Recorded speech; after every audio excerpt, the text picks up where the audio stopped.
Award, hour special award, life time achievement award. ఈ కేటగిరీలో శ్రీమతి సురభి వాణీదేవి గారు, MLC, founder secretary, Surabhi educational society. Telugu జాతి ఖ్యాతిని దేశమంతా చాటి చెప్పిన తొలి తెలుగు ప్రధాని పివి నరసింహారావు ముద్దుల తనయగానే కాదు, సామాజిక సేవ ద్వారా చిత్రకారిణిగా ప్రసిద్ధి పొందిన డైనమిక్ విమెన్ సురభి వాణీదేవి సత్కరించుకుంటున్నాం. Congratulations ma'am. Please give a big round of applause. మన కరతాళ ధనుల మధ్య ఈ ప్రోగ్రామ్ని ఉత్సాహభరితంగా జరుపుకుందాం ప్లీజ్.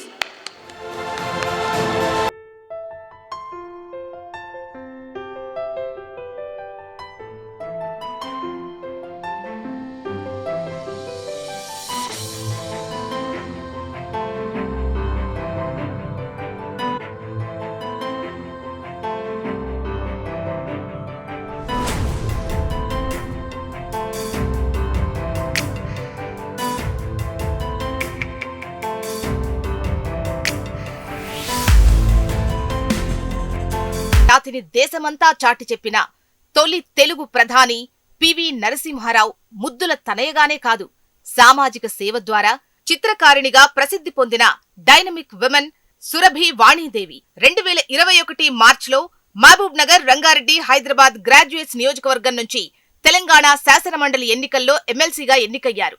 హైదరాబాద్లోని హైదర్గూడ ప్రభుత్వ బాలికల ఉన్నత పాఠశాలలో పాఠశాల విద్యను అభ్యసించిన వీరు ఉస్మానియా విశ్వవిద్యాలయం నుంచి బిఏ డిగ్రీని, జేఎన్టీయూ నుంచి ఫైన్ ఆర్ట్స్ లో డిప్లొమా పొందారు.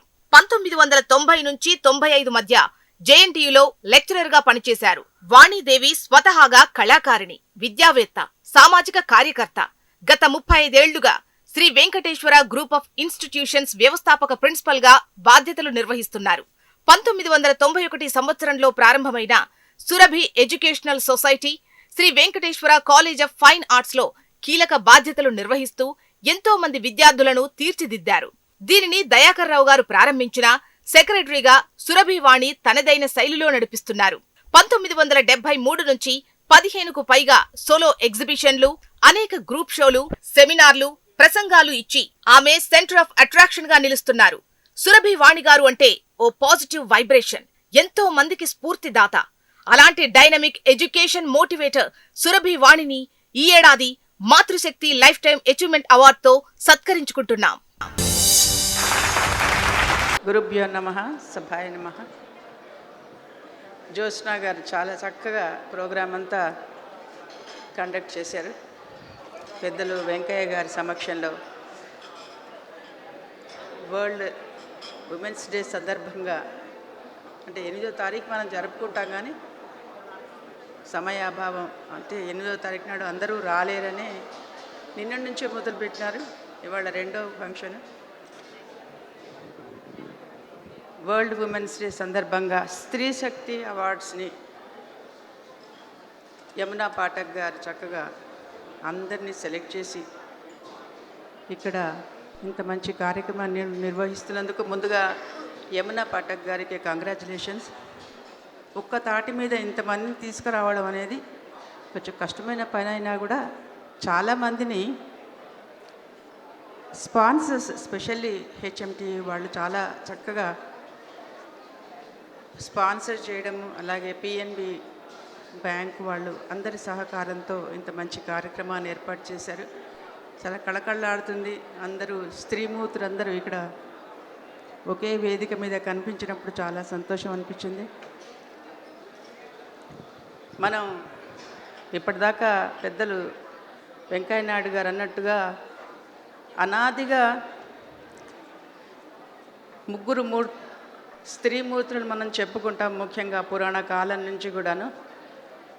కానీ ఆచరణలో సరస్వతీదేవి విద్యకు, తర్వాత లక్ష్మీదేవి కటాక్షం, ధనలక్ష్మి అని, దుర్గాదేవి వీరలక్ష్మి అని, మన ధైర్యానికి ప్రతీకగా మనం చెప్పుకుంటాం. కానీ అనేక సంవత్సరాలుగా అనేక వివక్షలకు గురై స్త్రీ ఈ పాటి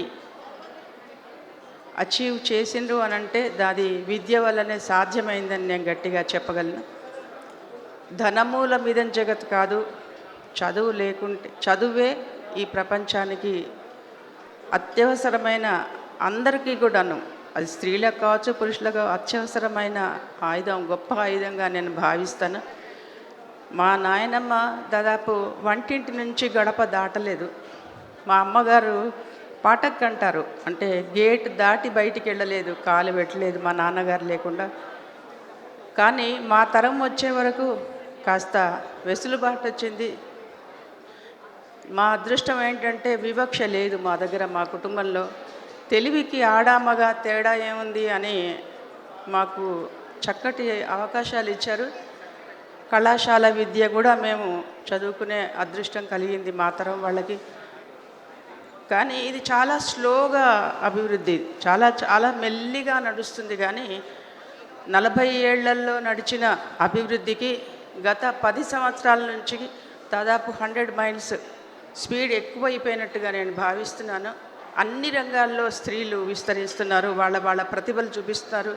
చిన్న స్కిల్ డెవలప్మెంట్ నుంచి మొదలు పెడితే అంతరిక్షం దాకా, అణువు నుంచి అంతరిక్షం దాకా వాళ్ళ ప్రతిభను చాటుకుంటున్నారు. వచ్చిన అవకాశాలను సద్వినియోగం చేసుకుంటున్నారు. ఇంకా ముందుకెళ్ళాలి. ఎవరో అవకాశం ఇవ్వడం కాదు, వేచి చూడటం కాదు, అవకాశాలు మనమే సృష్టించుకోవాలి అనే చెప్తాను ఎప్పుడు నేను. అవకాశాలు మనని ఎవరో వచ్చి మనం పిలవటం కాదు, అవకాశం ఇవ్వడం కాదు, మనమే అవకాశాలు వచ్చేట్టుగా పరిస్థితులను కల్పించుకోవాల్సిన అవసరం ఉంది. ధైర్యం అన్నిటికన్నా ముఖ్యం. కొంచెం ప్రాబ్లం రాగానే మనం నర్వస్ అయిపోయి మళ్ళీ బయటికి వెళ్ళడానికి డిప్రెషన్లోకి వెళ్ళిపోతాం. అలాంటి కాకుండా జీవితంలో ఎగుడుదిగుడు అనేది చాలా సర్వసామాన్యమే. కానీ అన్ని ధైర్యంగా ఎదుర్కొని ముందుకు సాగడం అనేది చాలా అవసరం.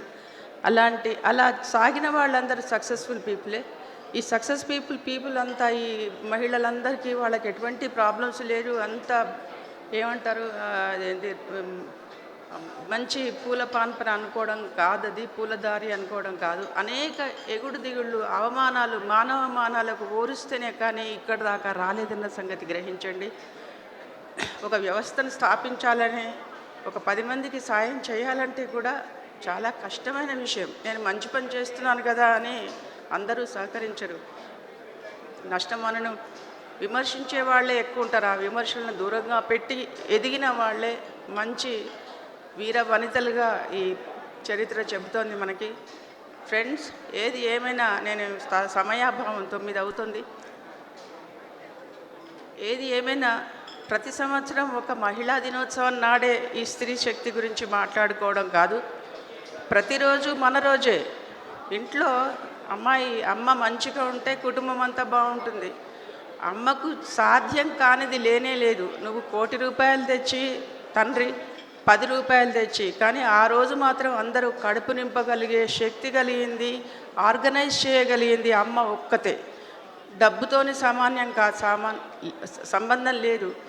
తన ప్రతిభతోని ఆ ఇల్లు నడిపే అమ్మ ఏదైనా సాధించగలదు ఈ ప్రపంచంలో అని నేను అనుకుంటున్నాను. ఎవరిని ఆకలితోని అలమటించకుండా ఇంట్లోని కుటుంబ సభ్యుల్ని ఉన్న దాంట్లోనే సర్దుకుని అందరి కడుపు నింపే అమ్మ ఈ ప్రపంచంలో చేయలేనిది ఏముంది.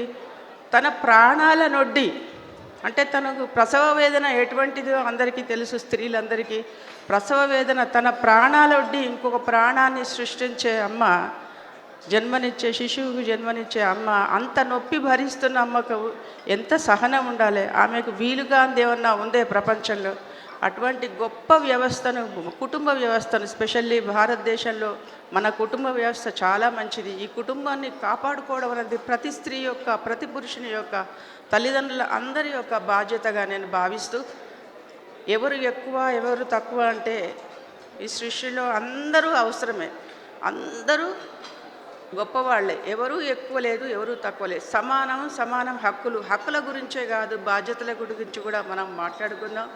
అందరూ ఇంట్లో ఉన్న పని ప్రతిదీ కూడా సమానంగా పంచుకొని సహజీవనం చేస్తూ చక్కగా దేశాన్ని అభివృద్ధిలో నడపాలంటే ముందు కుటుంబ వ్యవస్థ చక్కగా ఉండాలి.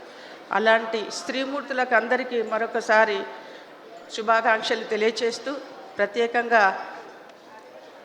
మన పాఠక్ గారికి శుభాభినందనలు. యమున అంటే నిజంగా యముననే ప్రవహిస్తూనే ఉంటుంది. ప్రతి నెల ఏదో ఒక ప్రోగ్రాం చేస్తూనే ఉంటుంది. దేవాలయాల పునరుద్ధరణ చాలా మంచి సబ్జెక్ట్ అది. దేవాలయం ఉంటేనే మన సంస్కారం ఉంటుంది, సంస్కారం ఉంటేనే మిగతా అన్నీ మనకు అందుబాటులో ఉంటాయి. దేవాలయం లేకుంటే ఇంకా ఈ దేశాన్ని మనం ఊహించుకోలేము. అలాంటి దేవాలయాల పునరుద్ధరణ కోసం నువ్వు కంకణం కట్టుకున్నందుకు నిజంగా నిన్ను సభాముఖంగా అభినందిస్తూ అందరి నుంచి సెలవు తీసుకుంటున్నాను. జై హింద్, జై Bharat. Thank you ma'am, thank you so much.